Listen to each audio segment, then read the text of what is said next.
So let us directly move on to the first question.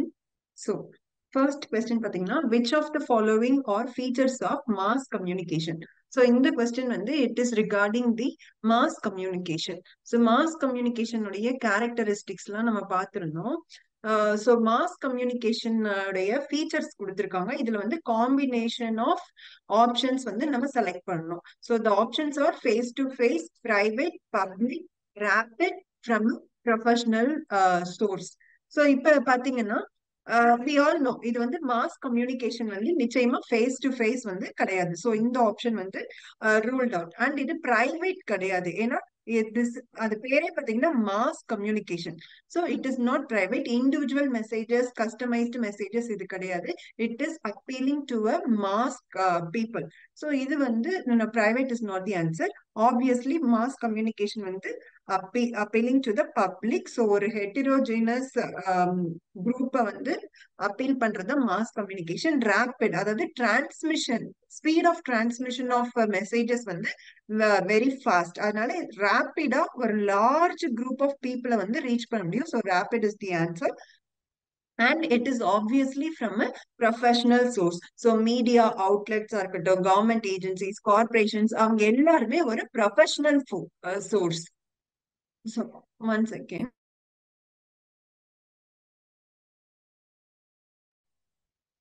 So இதெல்லாம் தான்.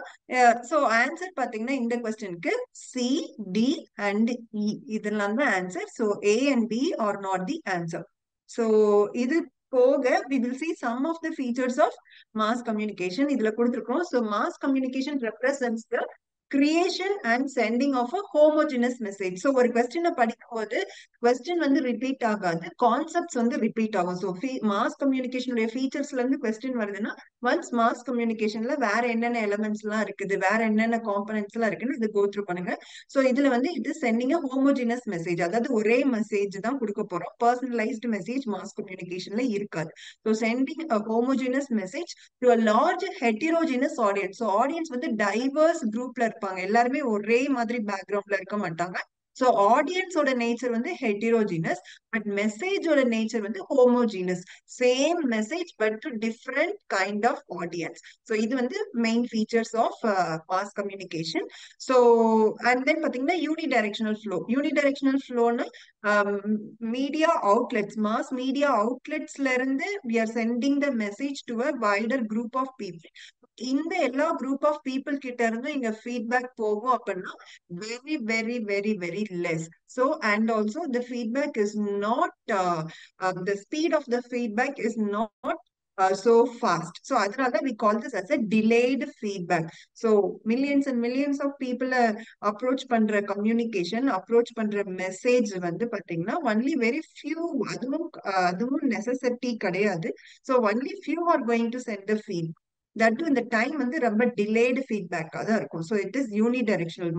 One side flow of communication தான் mass communication, delayed feedback, and it is impersonal. அதாவது ஒரே மெசேஜ கொடுக்கிறோம், ஒவ்வொரு பர்சனுக்கு கஸ்டமைஸ்டு மெசேஜஸ் கிடையாதுனால impersonal, anonymous relation with the audience. So யார் அவங்களுடைய ஆடியன்ஸுங்கிறத சோர்ஸாலேயுமே ரொம்ப இன் டீடைலா போய் அவங்களால ஃபைண்ட் அவுட் பண்ண முடியாது. அதுதான் anonymous relation. They don't know who they are. அதுதான் anonymous. There is no deep relationship between the sender and the receiver. So anonymous relation is one of the characteristics of mass communication. So இந்த questionக்கான answer பாத்தீங்கன்னா C, D, E. Which of the following are features of mass communication? It is public, rapid and from professional source. So now let us move on to the second question. Consider the following passage and pick the correct option in the light of language functions. So இந்த question எதை பொறுத்துன்னா language functions கேட்டிருக்காங்க. Probably intended to be served. So ஒரு statement கொடுத்து அந்த statementல use பண்ணிருக்கிற language பத்தி அவங்க கேட்டிருக்காங்க. அந்த language என்ன function perform பண்ணுதுங்கிறத பத்தி கேட்டிருக்காங்க. So here the statement is a civil war is like the heat of a fever. But a foreign war is like the heat of exercise and serve to keep the body in health. So இங்க ரெண்டு வாரை வந்து compare பண்றாங்க. ஒண்ணு வந்து civil war. Civil வாருங்கிறது internal conflict. அதாவது இப்ப ஒரு கண்ட்ரிக்குள்ள இருக்கிற டிஃப்ரெண்ட் பீப்புளுக்குள்ள வர கான்ஃபிளிக்ட் தான் civil war. So within a nation நடக்கிறது வந்து சிவில் வார். இது வந்து ஒரு இன்டர்னல் கான்ஃபிளிக்ட். வேற ஃபாரின் வாருங்கிறது பிட்வீன் நேஷன்ஸ். சோ ஒரு கண்ட்ரிக்கும் கண்ட்ரி ஏக்கும் கண்ட்ரி பிக்கும் நடக்கிறது வந்து ஃபாரின் வார். நீங்க என்ன சொல்றாங்க, civil war is like heat of fever. அப்ப இது வந்து something that is discomfort, something that is causing discomfort. So இது வந்து ஒரு டிஸ்கம்ஃபர்டபுளான ஒரு அன்கம்ஃபர்டபுளான ஒரு thing. So heat of a fever சொல்லும்போது civil war is not acceptable. Civil war internal conflict வந்து இது வந்து ஒரு டிஸ்ட்ரக்டிவ் அப்படிங்கறத மீன் பண்றாங்க. Because it is like heat of a fever. So இது வந்து டிஸ்ட்ரக்டிவ். இதுதான் உண்மையான மீனிங், அந்த லாங்குவேஜ்குள்ள இருக்கிற உண்மையான மீனிங்.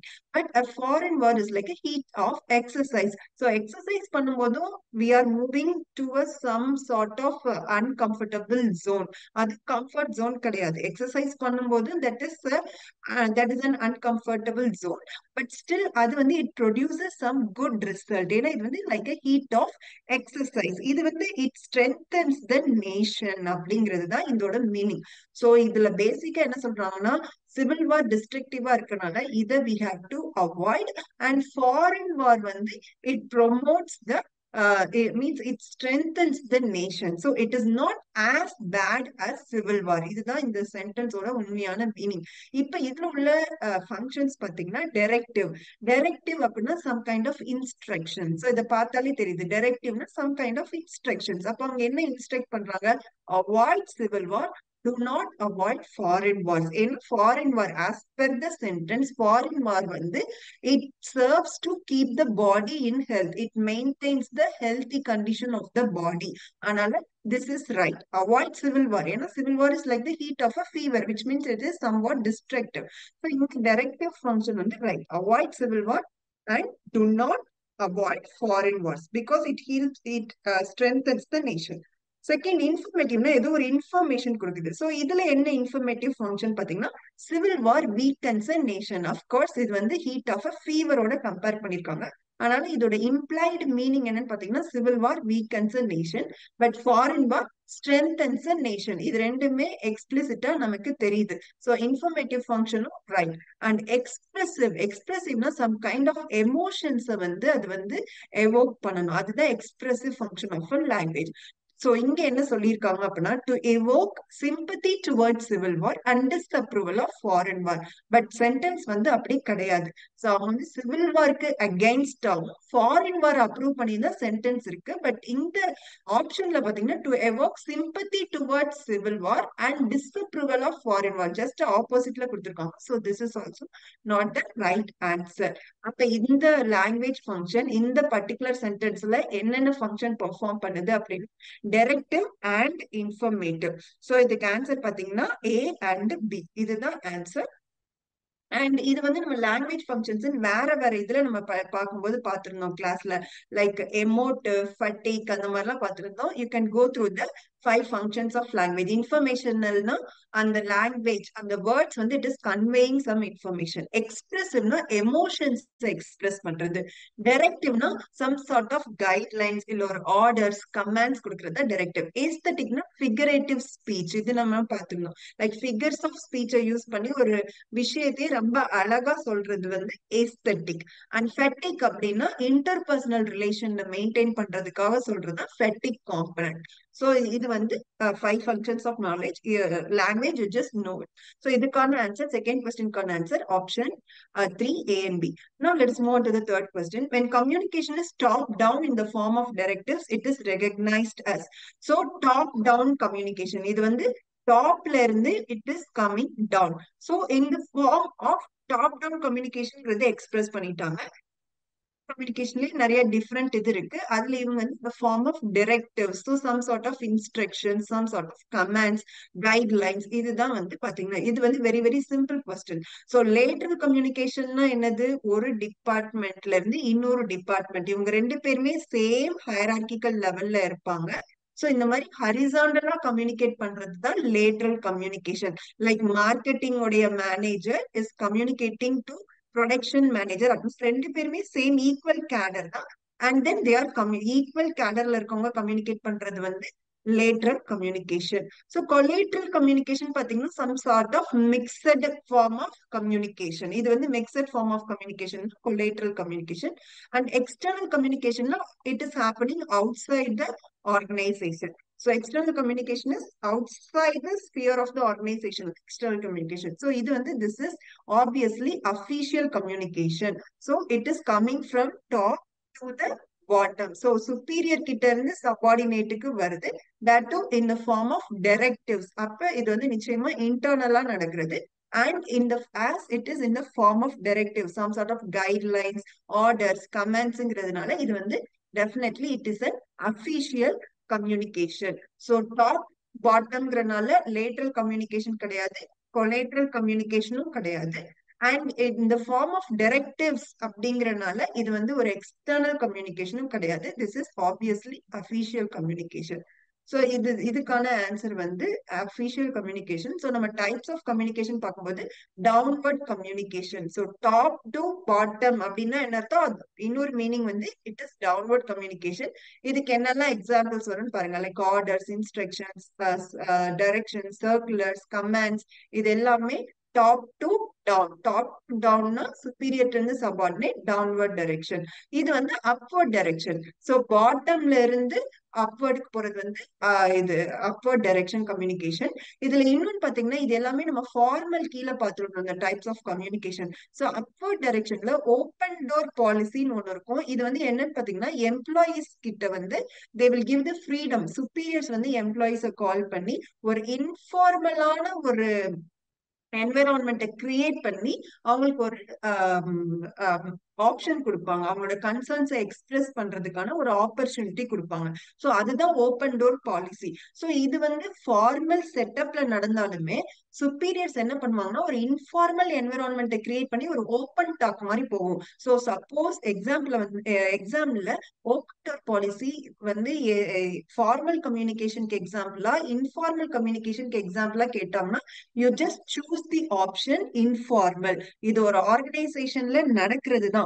பட் ஸ்டில் அந்த இடத்துல ஒரு ஃபார்மல் செட்டப்ல கம்யூனிகேஷன் நடக்காது. இன்ஃபார்மல் கைண்ட் ஆஃப் என்விரான்மெண்ட்டை கிரியேட் பண்ணி நடக்கிறனால you just choose the option informal in case if the question comes from open door policy.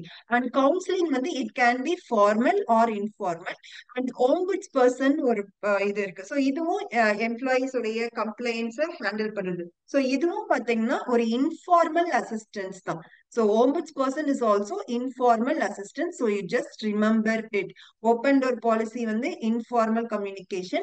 Ombudsperson இது வந்து ஒரு informal assistance to employees. So you just remember these two kind of things.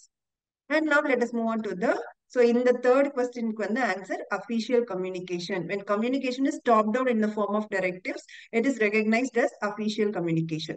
So fourth question. So இது வந்து statement type of question. Every type of communication contains noise. Obviously இது வந்து right. So every type of communication, எந்த communication எடுத்தாலும் noise இருக்கும். So noise னா என்னது? Barriers. So we have seen different kind of barriers. Physical barrier, psychological barrier, organizational barrier, நிறைய barriers பார்த்தோம். So noise எந்த type of communication, even face to face communication இருந்தாலுமே அங்க வந்து noise இருக்கும். So noise வந்து it can be external as well as it can be internal. So noise வந்து cannot be eliminated completely, but it can be reduced. அதோட இம்பாக்ட நம்ம குறைக்கலாமே தவிர நாய்ஸோட இம்பாக்ட வந்து நம்ம குறைக்கலாமே தவிர கம்ப்ளீட்டா நம்ம வந்து அதை எலிமினேட் பண்ண முடியாது. So this statement is also true. Every type of communication contains noise. Noise in communication cannot be eliminated completely, but its impact can be reduced. So இதற்கான ஆன்சரும் பாத்தீங்கன்னா both statement 1 and statement 2 are true. And some other இந்த மாதிரி questions நீங்க statement kind of questions if you come across this kind of statement questions அப்படின்னா what you have to do is you just go through that particular chapter. So இந்த statement question வந்து noise ல இருந்து வந்திருக்கு. So what are all the features of noise? What are all the other features of noise? அப்படிதான் you have to study while going through the previous year questions. அப்ப I have given you some other true statements about noise. So noise பத்தின statement question வந்தனால what are all the other features of noise-ங்கிறத நீங்க பாத்துக்கணும். So some of the other true statements. So இந்த இதெல்லாமே characteristic features of noise. So audience noise is potent when the message is controversial. So ஒரு கான்ட்ரவர்ஷியலான message கொடுக்கும்போது பாத்தீங்கன்னா so அந்த இடத்துல audience உடைய நாய்ஸ் வந்து ரொம்ப ரொம்ப இம்பாக்ட்ஃபுல்லா இருக்கும். ஏன்னா they are not going to accept your message as it is. ஏன்னா the message itself is controversial. It is against their existing belief. அப்ப அந்த இடத்துல ஆடியன்ஸ் உடைய நாய்ஸ் வந்து எப்படி இருக்கும்னா ஹைலி இம்பாக்ட்ஃபுல்லா இருக்கும். And psychological optical in communication can be seen when the receiver fails to refer language to reality and experience. So இது என்னன்னா ரிசீவருடைய எக்ஸ்பீரியன்ஸ், அவங்க ஒரு விஷயத்த எக்ஸ்பீரியன்ஸ் பண்ணிருப்பாங்க, அவங்க இப்படிதான் ரியாலிட்டின்னு நினைச்சு வச்சிருப்பாங்க. சோ அதற்கு முரண்பாடான ஒரு விஷயத்த நீங்க சொல்லும் போது அந்த இடத்துல என்ன அக்கர் ஆகும் அப்படின்னா சைக்கலாஜிக்கல் அப்டிக்கல் வந்து அக்கர் ஆகும். So this is one of the feature of noise. Another feature of noise பாத்தீங்கன்னா த ஸ்டீரியோ டைப். ஏன்னா கொஸ்டின் அதே கொஸ்டின் கேட்க மாட்டாங்க, மேபி வேற மாதிரி கேட்கலாம். So you have to go through all these things.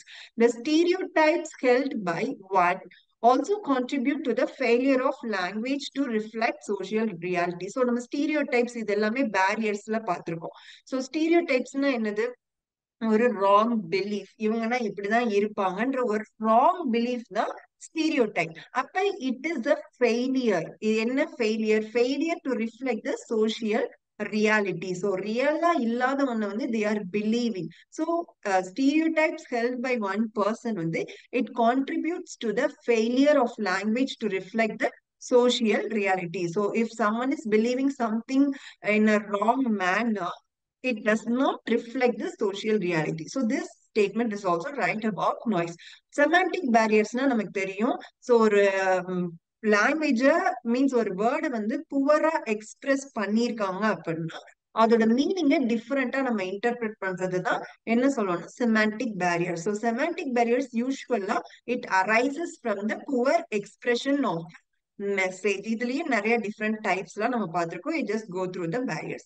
And effective communication requires ongoing efforts to recognize and minimize noise. ஒரு communication எஃபெக்டிவா இருக்கணும்னா you have to work out on the noise components. அதாவது noise காம்பனன்ட்ஸை நீங்க எந்த அளவுக்கு reduce பண்றீங்களோ அந்த அளவுக்கு உங்க கம்யூனிகேஷனுடைய எஃபெக்டிவ்னஸ் வந்து நீங்க இன்க்ரீஸ் பண்ணலாம். So when going through the questions, you must prepare like this. So பாதி இது வந்து பாத்தீங்கன்னா கிளாஸ்ல படிப்போம். And most of the ideas வந்து previous year questions and question paper discussion மூலமா இன்னும் நிறைய நம்ம தெரிஞ்சுக்கலாம். So this is one such question. இதுக்கான answer we have already seen. Both statement 1 and statement 2 are true. Next we are moving on to the fifth question. Subliminal communication is a part of. So subliminal அப்படின்னு பாத்தீங்கன்னா subliminal communication, supraliminal ஸ்டிமுலைன்னு ரெண்டு இருக்கு. So subliminal அப்படின்னா sub. So இது வந்து பாத்தீங்கன்னா இதோட nature வந்து any sensory ஸ்டிமுலை below and individual threshold for conscious perception. So இது டைரக்டா நம்மளுடைய கான்சியஸ்னஸ் காம்பனன்ட்ல அட்டாக் பண்ணாம இந்த சப்லிமினல் கம்யூனிகேஷன் வந்து என்ன பண்ணும் அப்படின்னு பாத்தீங்கன்னா சப்கான்சியஸ் லெவல்ல இந்த மெசேஜஸ் வந்து ஆக்ட் பண்ணும். அதுதான் பாத்தீங்கன்னா எனி சென்சாரி ஸ்டிமுலை. ஏதோ ஒரு மெசேஜ் இது வந்து கான்சியஸ் பெர்செப்ஷன்ல ஆக்டிவா இருக்காது. சோ சூப்ராலிமினல் ஸ்டிமுலை தான் இந்த மெசேஜஸ் வந்து டைரக்டா நம்மள வந்து கான்சியஸ்னஸ் உடைய காம்பனன்ட்ல ஆக்ட் பண்ணும்.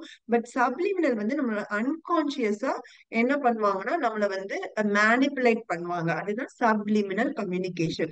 So subliminal communication covertly tries to, covertly அப்படின்னு எக்ஸ்பிரஸ்டா இல்ல, இம்ப்ளைடா இம்ப்ளிசிட்டா it tries to change our behaviour without our consent. So without your approval, these kind of messages வந்து it acts on your subconscious mind and it changes your behavior. அதுதான் subliminal. நம்மளையே அறியாம ஒரு காரியத்தை நம்ப வைக்கிறது தான் சப்லிமினல் கம்யூனிகேஷன். ஸோ சப்கான்சியஸ் லெவல்ல வந்து நம்ம வந்து அந்த சொல்ற விஷயம் வந்து உண்மைன்னு நம்ப ஆரம்பிப்போம்.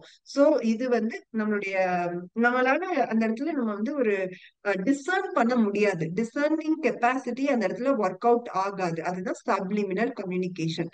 சோ இங்க அவங்க கொடுத்திருக்க ஆப்ஷன்ஸ் எல்லாமே பாத்தீங்கன்னா, சோ சப்லிமினல்னா something that is manipulating us without our consent, without our consciousness. அப்ப இங்க கொடுத்திருக்க ஆப்ஷன்ஸ் எல்லாமே கவர்மெண்ட் நோட்டிபிகேஷன். இது அஃப்கோர்ஸ் சப்லிமினல் கிடையாது. ஏன்னா இது வந்து எக்ஸ்பிரஸ்டா அவங்க நோட்டிபிகேஷன்ல கொண்டு வந்துறாங்க. லீகல் டாக்குமெண்டேஷன்ல every thing is clearly expressed. Research ரிப்போர்ட்ஸும் every thing is clearly expressed. நம்ம ப்ரொபகேண்டான்னு ஒண்ணு பார்த்திருப்போம். சோ அவங்க என்ன மக்கள் பிலீவ் பண்ணணும்னு நினைக்கிறாங்களோ அந்த விஷயத்த வந்து they use different kind of communication and then they make the people to believe. அதுதான் பாத்தீங்கன்னா political propaganda.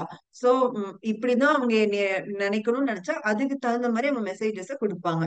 So political propaganda அப்படின்னா messages to influence people's thoughts, people's emotions, people's behavior, typically in the context of political campaigns. So political campaignல என்ன பண்ணுவாங்க, அவங்க என்னெல்லாம் பண்ணிருக்காங்களோ இதுவரை whatever good things they have done, they will exaggerate those things and then they will try to manipulate, they will try to make people believe that they are good. அந்த மாதிரி பண்றது வந்து we call that as political propaganda, that is influencing people's thoughts, influencing emotions.